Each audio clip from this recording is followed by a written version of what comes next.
Como nós dizíamos aqui há poucos minutos atrás, irmãos, nós passamos o último mês celebrando a Reforma. E foi tão maravilhoso, e é tão importante que mergulhemos num período da história que tanto nos ensina, que tanto abre os nossos olhos para a importância da vida cristã vivida com valores e princípios extraídos não da mente do homem, mas extraídos da própria palavra de Deus. Foi tão maravilhoso nesses dias falarmos de conceitos que são profundos. Estudamos sobre doutrinas das mais substanciais na vida do cristão, e é isso que devemos fazer sempre. Devemos aprender coisas substanciais que transformem a nossa vida cristã em algo cada dia mais profundo. Mas quando nós falamos de 5 solas, quando nós falamos de reformadores que viveram há 500 anos atrás, quando nós falamos de Westminster, quase que eu caio, de Wittenberg, quando falamos de Farel, quando falamos de Zwinglio, quando falamos de reformadores e de tanta gente que a gente normalmente não está acostumado a falar, é natural que a cabeça de algumas pessoas fique assim, puxa, muita informação, né? E pode até parecer para alguns um pouco complicado, principalmente quem não tem o hábito de estudar e de conhecer as coisas das Escrituras. E nós mergulhamos em assuntos tão profundos que talvez alguns pensem que, não estou falando somente da nossa igreja, mas da igreja no mundo inteiro, das pessoas no mundo inteiro. Eu vi programas de televisão falando da Reforma, e eu vi até gente confundindo Martim Lutero com Martin Luther King, né? Porque não é um conhecimento raso, é um conhecimento difícil. Mas às vezes eu me pegava preocupado com os neófitos, com os novos na fé. Será que eles estão achando que Jesus é um conceito complicado? Porque quando nós lidamos com assuntos tão profundos e tudo numa vez só, numa celebração só, algumas pessoas podem cometer esse engano de imaginar que a fé cristã é complicada demais. E, na verdade, irmãos, nós sabemos que a nossa vida ela é cheia de conceitos complicados. Existem mais conceitos complicados do que a gente possa imaginar. E basta a gente começar a vasculhar que a gente vai encontrar coisas que a gente não consegue entender. Eu fui a um médico recentemente e eu estava ali sentado aguardando enquanto ele fazia algumas notas, algumas anotações, e eu olhei para a prateleira e vi um livro. Um livro me chamou a atenção, porque era um livro grande, devia ter mais de 1.500 páginas. E o nome desse livro estava bem claro, bem fácil de ver. O nome do livro era The Cell, a célula. E eu me peguei em alguns segundos, né, curioso como eu sou, fiquei ali imaginando o que tem escrito sobre a célula nesse livro desse tamanho. Para mim, célula precisa só de 3 páginas para a gente explicar sobre a célula. Uma página para o citoplasma, outra página para a membrana, outra página para o núcleo. Eu não sei mais nada sobre a célula. Para mim já era suficiente. O que tem em 1000 páginas para falar sobre a célula? Porque, na verdade, tem muito mais coisa ali do que a gente imagina. É tão profundo o conhecimento da menor parte, uma das menores partes do nosso corpo ou de um ser vivo, uma célula, quanta profundidade. Nós estamos acostumados a conceitos complicados. E a gente, às vezes, até foge deles, porque a gente sabe que a gente não vai conseguir entender. Você já pensou na filosofia? Na história das civilizações?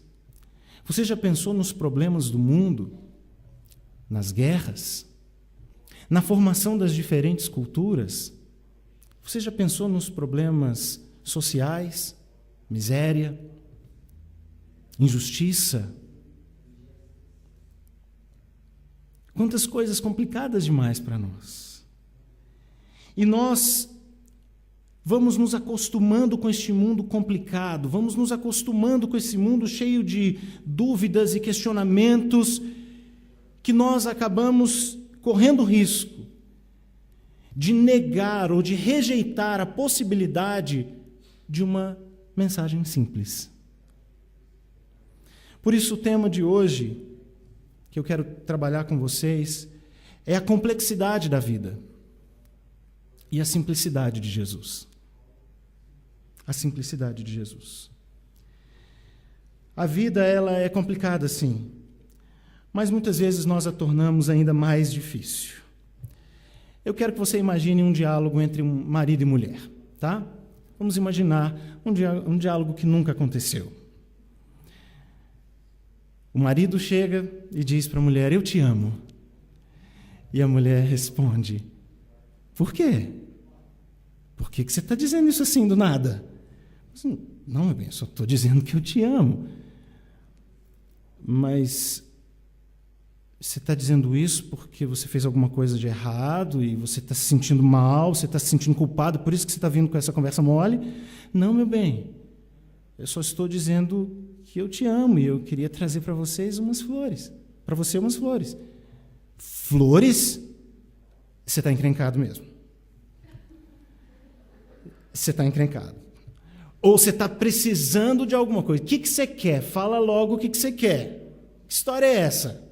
Eu te amo, flores. Que conversa é essa?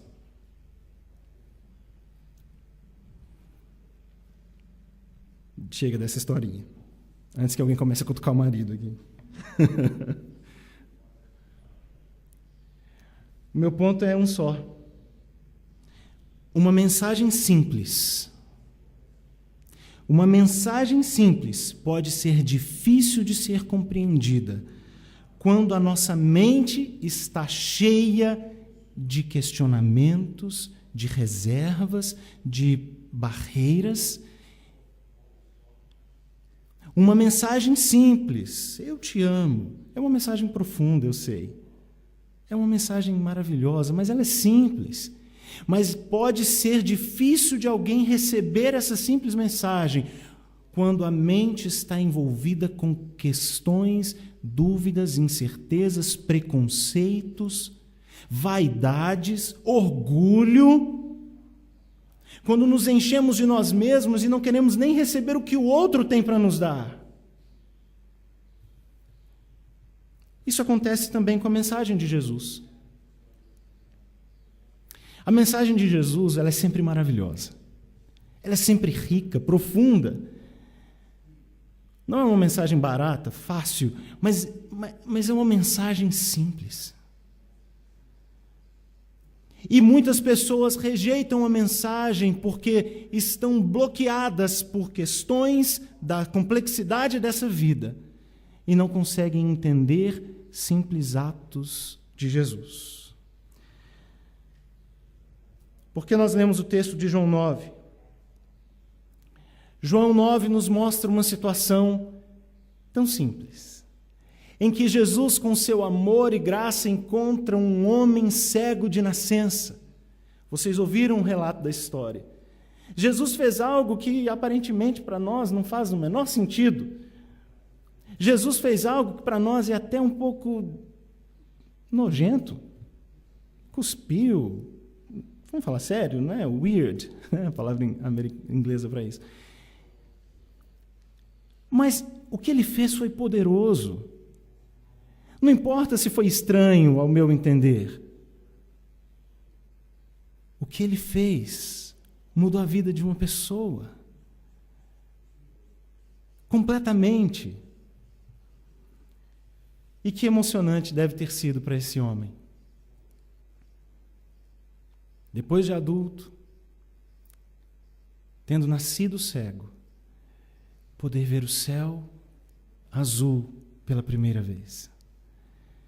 Poder, enfim, encontrar um rio e ver o que é aquilo que ele só ouvia, o correr das águas.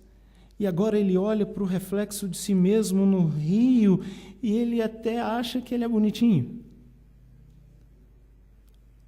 Porque ele se viu pela primeira vez. Quanta beleza e quanta profundidade nesse momento. Esse homem deveria ser o homem mais feliz da terra. Esse homem deveria ser o homem mais satisfeito e a alegria dele deveria contagiar a todos. A menos que ele tivesse que, como primeira coisa na vida, depois de enxergar, ter que enfrentar os fariseus. Enfrentar os fariseus era algo que ele não esperava depois de ser curado. E as perguntas foram se seguindo, e eram dúvidas, e eram investigações, e eram tantas coisas que os fariseus não aceitavam a simplicidade de um milagre.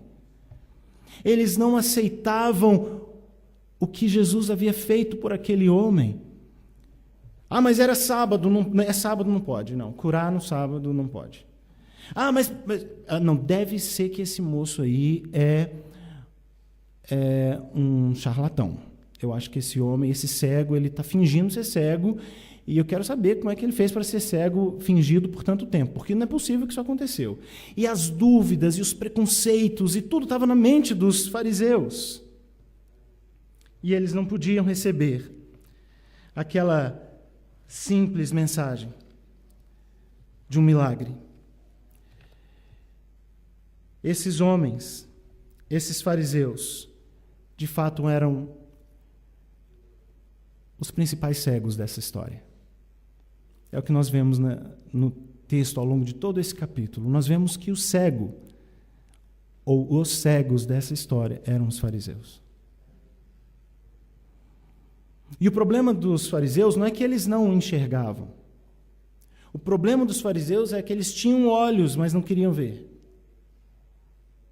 Como diz o ditado popular brasileiro. Eles tinham olhos, mas não queriam ver. Eles eram capazes de ver, mas eles tinham diante de si uma neblina. Eles tinham diante de si um embaçamento, e esse embaçamento era provocado pelos seus preconceitos, pela complexidade da mente deles. A mente deles era configurada para tantas coisas complicadas demais que eles rejeitaram a simples mensagem do amor de Jesus. Quantos estão comigo entendendo?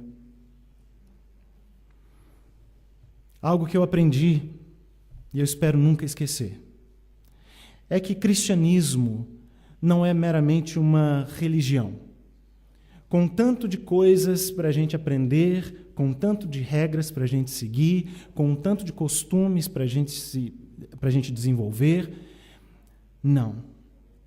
Cristianismo é um relacionamento com uma pessoa viva, a pessoa de Cristo. Se a minha religião se torna complexa demais, se eu me apego demais às coisas periféricas, como o meu estilo de música, o meu estilo de pregador, ou o jeito das cadeiras enfileiradas na igreja, quando eu me apego a coisas superficiais e faço dessas coisas a razão de ser cristão, eu já perdi o cristianismo há muito tempo. Quando as tradições me envolvem, quando as pequenas regrinhas, muitas vezes estabelecidas por nós para nos organizarmos, quando essas coisas tomam a frente na nossa prioridade, nós já deixamos de ser cristãos. Os fariseus eram religiosos demais. Mas não houve um grupo que foi mais combatido por Jesus do que os fariseus. Eles tinham um desejo de acertar. Eles tinham seus costumes, como nós temos. Eles tinham seu zelo. Eles também se apegavam às coisas deles, da religião. Mas Jesus o tempo inteiro combatia o procedimento deles, dizendo, olha, vocês são sepulcros caiados. Por fora está tudo bem, mas por dentro tem morte. Porque Jesus não está nem um pouco preocupado se a nossa religião é aparentemente bonitinha. Jesus não está nem um pouco preocupado se as nossas aparências estão enganando o povo lá de fora. Se nós parecemos ser bons e não somos, nós já estamos a quilômetros de distância de Cristo. Cristianismo não é religião, é um relacionamento.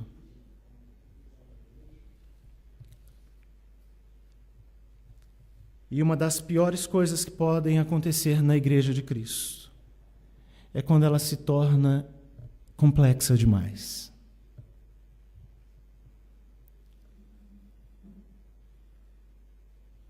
Amigos nossos foram recentemente para a Itália. Estavam mostrando para a gente fotos das grandes catedrais, dos detalhes minuciosos nas construções. Nenhuma parede pintada com tinta normal, eram desenhos e pinturas as mais elaboradas, os tetos pintados, o chão de pedras de mármore e granitos, tudo do mais refinamento, aquele apuro, aquele cuidado. Religião. Muito provavelmente, na maioria daquelas comunidades ali, chamadas cristãs, que erigiram para si mesmos templos suntuosos, até onde a história nos mostrou, tudo aquilo era vazio. E desculpa eu dizer uma coisa que talvez seja a coisa mais dura que eu tenho que dizer hoje. Normalmente, quando a gente está muito mal por dentro, a gente quer parecer muito bem por fora.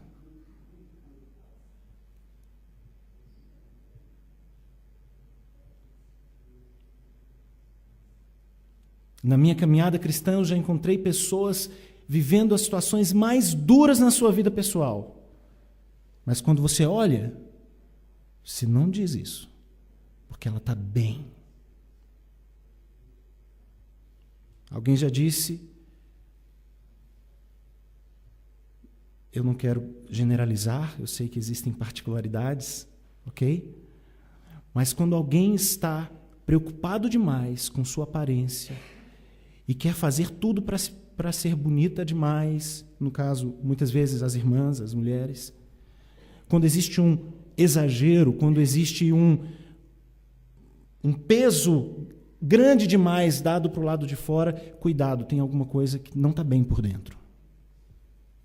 Não estou dizendo para ninguém andar desleixado, não. Ok, gente?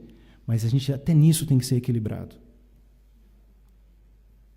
E a gente tem que conhecer a nós mesmos para sabermos se aquilo ali não está escondendo uma ferida, não está escondendo alguma coisa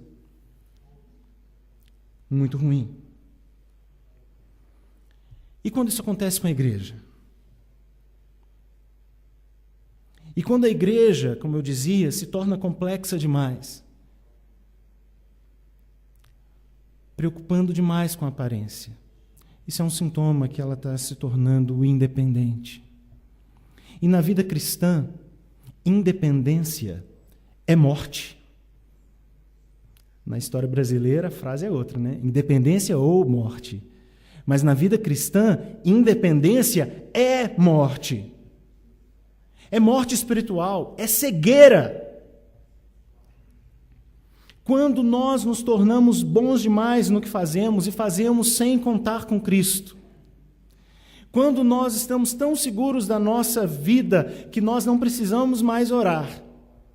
Quando nós estamos tão bem no nosso serviço cristão que a gente imagina que a gente nem precisa pedir a direção do Espírito Santo, basta continuar fazendo o que a gente sempre fez. Isso é sinal de independência. Essa igreja tem reunião de oração todos os domingos às 6h30 e nós oramos dizendo, Senhor, precisamos do Senhor neste culto hoje. Precisamos do Senhor em tudo que vamos fazer hoje, assim como precisamos durante a semana, ontem, amanhã, todos os dias precisamos. E viver em dependência de Deus, viver dependendo da graça divina conscientemente, porque dela dependemos mesmo se a gente não sabe disso. Mas ter a consciência que dependemos faz toda a diferença.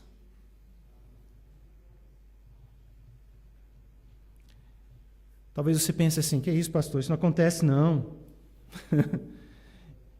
Isso não acontece, não. A igreja está aí. Todas as igrejas têm problema, mas está aí. Jesus está lá dentro.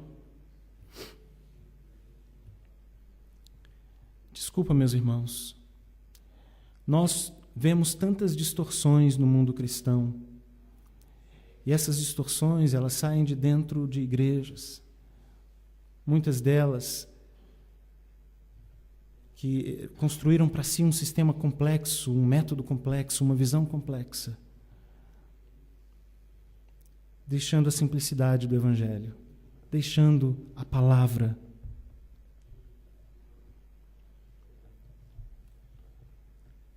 E isso nos torna cegos. Qual foi a atitude daquele homem cego? Os fariseus haviam dito para ele: dá glória a Deus, porque esse Jesus é pecador. Foi isso que os fariseus disseram para ele.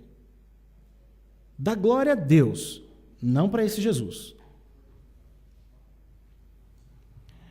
Mas quando esse homem se encontrou com Jesus, e Jesus disse: sou eu, o Filho do Homem, sou eu, esse que está falando com você.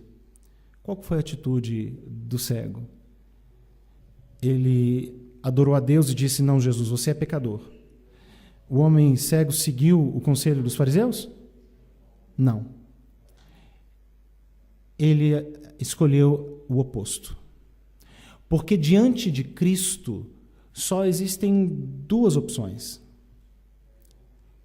Ou eu blasfemo contra Cristo e torno a minha própria vida uma expressão de blasfêmia e descaso contra Cristo, ou eu o adoro. Não existe meio termo. Ou eu o adoro, ou minha vida vai ser uma vergonha para Ele. E eu não estou falando adorar cantando, a gente já estudou sobre isso aqui. Se a minha vida não é uma expressão de adoração a Deus, necessariamente eu estou caminhando para um distanciamento que vai me levar à blasfêmia. Acreditar em Jesus como um bom homem é algo fácil. Vá nas universidades deste mundo inteiro, ninguém vai poder te dizer que Jesus não existiu, ninguém vai poder dizer que Jesus não morreu na cruz, ninguém vai poder dizer que Jesus é um conto de fadas. Todos os estudiosos não encontraram nenhum argumento para desmentir o que a Bíblia diz, mesmo não acreditando. E aí o que eles dizem? Jesus é um bom homem.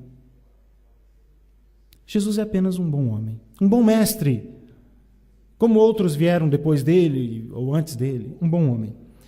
Diante disso, no seu livro Cristianismo Puro e Simples, C.S. Lewis escreveu algo que eu vou ler para vocês. Eu vou ler o que C.S. Lewis, ele é o autor daquele livro que deu origem aos filmes Nárnia, tá? Se você gosta de Nárnia, o autor de Nárnia escreveu isso aqui. Ele era um agnóstico, mas ele conheceu o Jesus verdadeiro. E olha o que ele escreveu. Estou tentando impedir que alguém repita a arrematada tolice dita por muitos a respeito de Jesus. Abre aspas. Olha o que dizem de Jesus. Estou disposto a aceitar Jesus como um grande mestre da moral, mas não aceito a sua afirmação de ser ele Deus. Fecha aspas. Essa é a única coisa que não devemos dizer. Um homem que fosse somente um homem e dissesse as coisas que Jesus disse, não seria nem um grande mestre da moral, nem um bom homem. Seria um lunático. No mesmo grau de alguém que diz ser um ovo cozido. Linguagem de C.S. Lewis. Faça a sua escolha. Ou esse homem era e é o Filho de Deus, ou não passa de um louco ou coisa pior. Você pode querer calar a boca dele, por ser ele um louco, você pode cuspir nele e matá-lo como a um demônio, ou pode prostrar-se a seus pés e chamá-lo de Senhor e Deus. Mas que ninguém me venha com a paternal condescendência dizer que ele não passava de um mestre humano. Ele não nos deixou essa opção e não quis deixá-la. Agora parece-me óbvio que ele não era nem um lunático, nem um demônio. Muitos o chamaram na Bíblia de Beelzebu. Ele diz, ele não era nem um lunático, nem um demônio. Por consequência, por mais estranho, assustador e inacreditável que possa parecer, tenho que aceitar a ideia de que ele era e é Deus.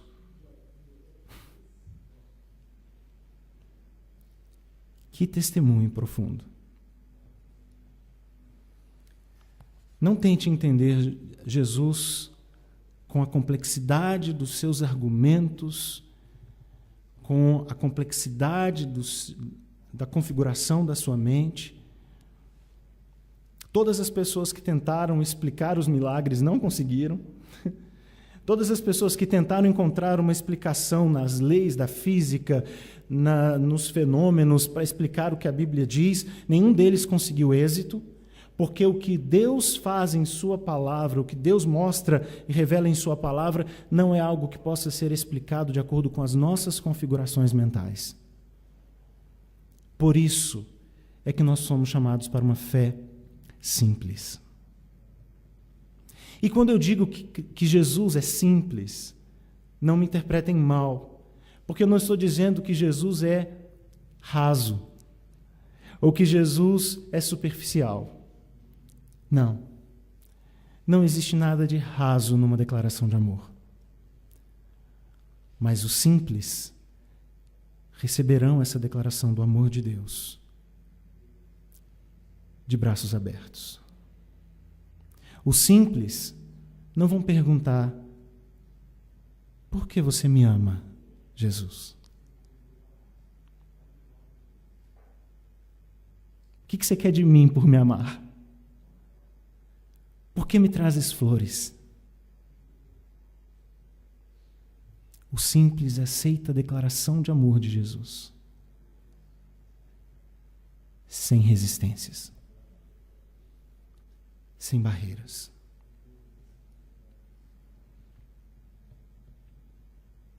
No final da história,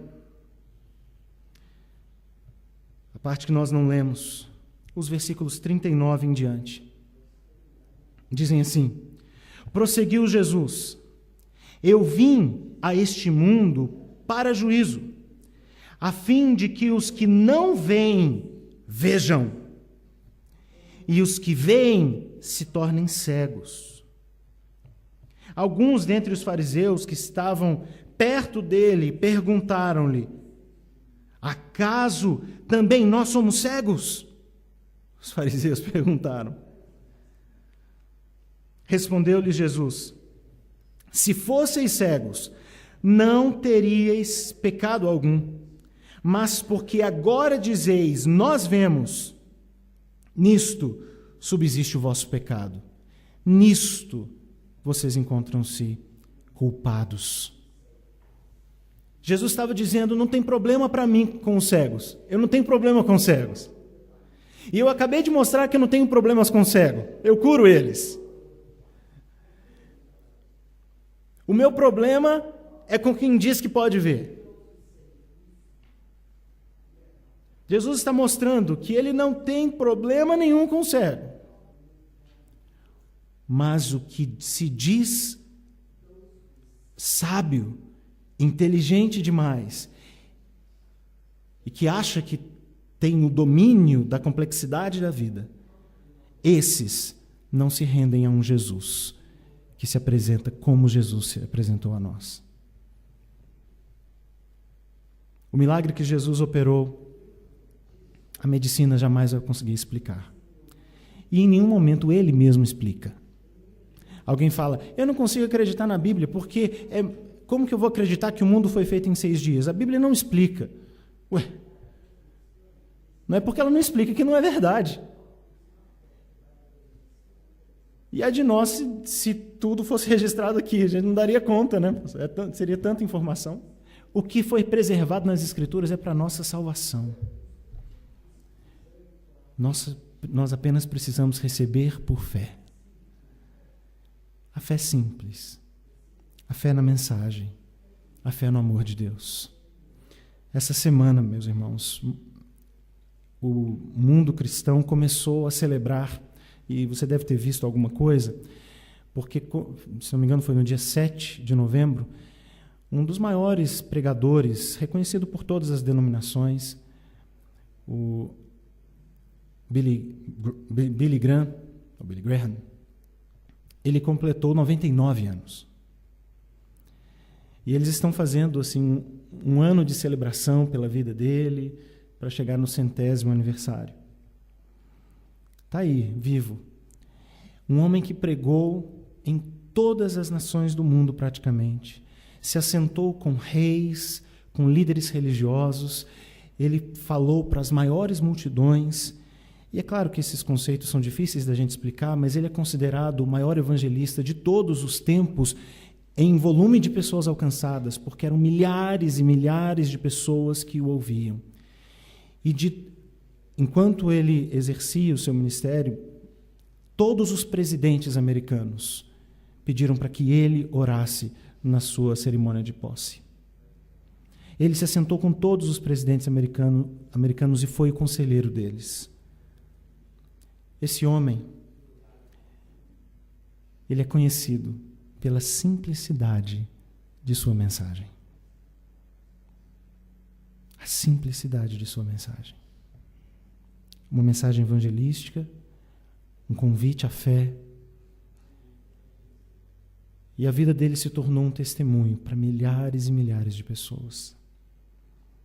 Meu convite a você hoje é que você não permita que a complexidade da vida roube de você a alegria de viver a fé simples em Jesus. Amar Jesus sem pedir explicações. E à medida que você vai crescendo na fé, você vai sendo discipulado, participa do curso de teologia, isso é um aprendizado constante, e nós vamos, dia após dia, conhecendo mais, e nós vamos descobrindo o quanto esse amor simples de Deus é profundo. Como eu disse, não é raso, é profundo, vai exigir muito estudo. Mas que nada disso roube de você a alegria de passar um tempo orando, um tempo falando com seu Deus. Que você não transforme a sua vida num ritual complexo de religiosidade, mas que você aprenda a amar a Deus em toda e qualquer situação. Você pode fechar os seus olhos por um instante?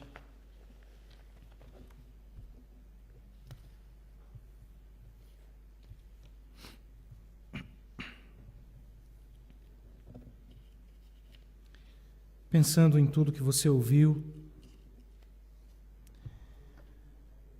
eu espero que você esteja conseguindo refletir sobre a sua espiritualidade. Nós vamos orar, mas eu quero orar, antes de finalizar o culto, eu quero orar por você. Assim como eu preciso orar por mim. E a minha oração é no sentido de clamar a Deus para que nós possamos compreender a simplicidade da vida cristã.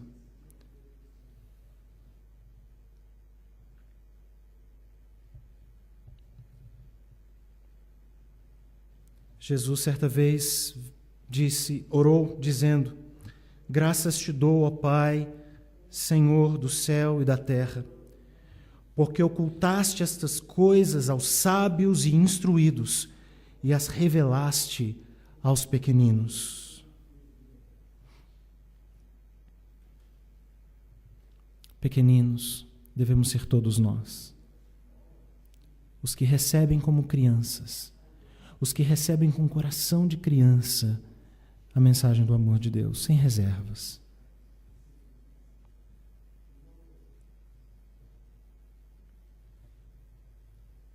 Como vimos, só temos duas opções. Ou tornamos a nossa vida um objeto de blasfêmia e vergonha, ou fazemos da nossa vida uma adoração a Deus.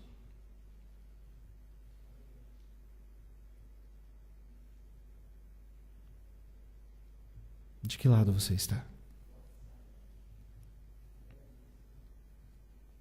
Pai de amor, oramos nesta noite, porque precisamos de Ti, precisamos da Tua expressão de amor por nós e queremos recebê-la de braços abertos. Queremos compreender o Teu amor por nós e queremos abraçar este amor, mesmo que a vida se revele tão complexa ao nosso redor. Queremos ter a fé, essa fé que tanto estudamos nesses últimos dias, que nos leva a simplesmente recebermos o que nos foi dado gratuitamente, porque não merecemos. Ajuda-nos, Pai. Abra o nosso entendimento para percebermos que a vida cristã não é uma série de obrigações, de trabalhos, de serviços. Tudo isso é importante, é tão bom, mas que possamos compreender que há muito mais no relacionamento contigo e que não deixemos de ter um relacionamento com o Senhor para simplesmente fazermos coisas a teu respeito. Ajuda-nos a nos rendermos a Ti e a vivermos contigo. Que a nossa mensagem seja a nossa vida. Que a nossa mensagem seja o nosso relacionamento com o Senhor. E que as pessoas vejam que quando nós falamos do Senhor, falamos de alguém que nós conhecemos. Que as pessoas vejam que quando falamos de Ti, falamos de alguém que é nosso amigo. E que um dia possamos vivenciar aquilo que os discípulos vivenciaram quando o Senhor Jesus disse: já não vos chamo servos, mas amigos. Ajuda-nos a abraçar este relacionamento contigo no nosso dia a dia, na nossa vida de oração. Que não deixemos a Tua presença, que não deixemos a nossa comunhão contigo por nada deste mundo. Em nome de Jesus eu oro e agradeço, Pai. Amém.